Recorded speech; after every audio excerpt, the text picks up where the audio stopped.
single day I'm gonna make something great. That's my way.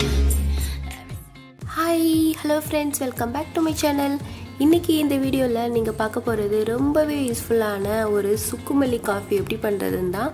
So இது வந்து காஃபு, ஹெட்டேக்கு, fever எது இருந்தாலும் ரெடியூஸ் ஆகும். ஸோ இந்த வீடியோ உங்களுக்கு ரொம்பவே பிடிக்கும்னு நினைக்கிறேன். பிடிச்சிருந்தால் லைக், ஷேர், கமெண்ட் பண்ணுங்கள். வாங்க வீடியோக்குள்ளே போகலாம்.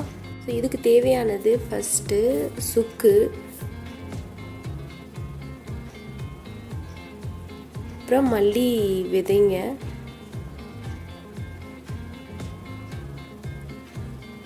அப்புறம் கருப்பட்டி, இது பனவெல்லம் சொல்லுவாங்க.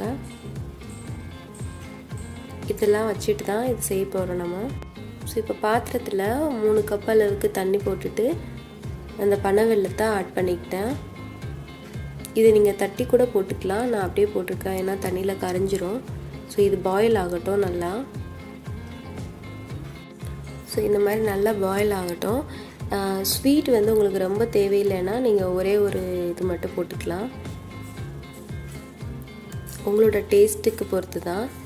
அப்புறமா சுக்கு வந்து நான் கொஞ்சமாக தட்டிட்டு பவுட்ரு போட்டுட்டேன்.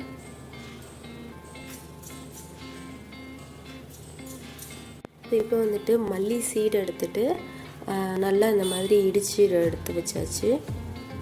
நீங்கள் மிக்சியில் வேணால் போட்டுட்டு பவுட்ரு பண்ணிக்கலாம். ஆனால் இந்த 1-2 அந்த மாதிரி தட்டினாவே போதும், நல்லா ஸ்மெல் வரும். ஸோ இதை வந்து நீங்கள் அந்த இதில் மிக்ஸ் பண்ணிக்கலாம். இது வந்துட்டு நல்லா பாயில் ஆகட்டும்.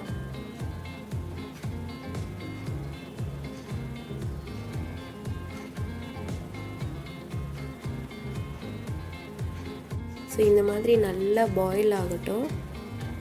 ஒரு 15 to 20 மினிட்ஸ் நல்லா ஹீட் பண்ணால் பாயில்ட் ஆகி இந்த மாதிரி கலர் நல்லா சேஞ்ச் ஆகிட்டு வந்துடும். ஸோ பார்த்திங்களா, இப்போ நல்லா அதோட எசன்ஸ்லாம் நல்லா இறங்கிருச்சு. ஸோ இந்த டயத்தில் நீங்கள் ஸ்டவ் ஆஃப் பண்ணிக்கலாம். ஒரு 2 மினிட்ஸ் அப்படியே விட்டுருங்க. இப்போது அப்புறமா இதை ஃபில்டர் பண்ணி எடுத்து வச்சுக்கலாம். ஸோ இப்போ ஃபில்ட்ரு பண்ணி எடுத்தாச்சு. இந்த மாதிரி காஃபி ரெடி ஆயிடுச்சு. ஸோ இந்த காஃபி வந்துட்டு ரொம்பவே உடம்புக்கு நல்லது. நீங்களும் இதை ட்ரை பண்ணி பாருங்கள். இந்த வீடியோ உங்களுக்கு பிடிச்சிருந்தால் லைக் பண்ணுங்கள், உங்கள் ஃப்ரெண்ட்ஸ் கூட ஷேர் பண்ணிக்கோங்க. என்னோடய வீடியோவை ஃபஸ்ட் டைம் பார்க்குறதா இருந்தால் மறக்காமல் சப்ஸ்கிரைப் பண்ணுங்கள். பக்கத்தில் இருக்கிற அந்த பெல் ஐக்கானையும் கிளிக் பண்ணி வச்சுக்கோங்க. ஸோ என்னோடய வீடியோஸ் அப்டேஷன்ஸ்லாம் உங்களுக்கு நோட்டிஃபிகேஷன் வரும்.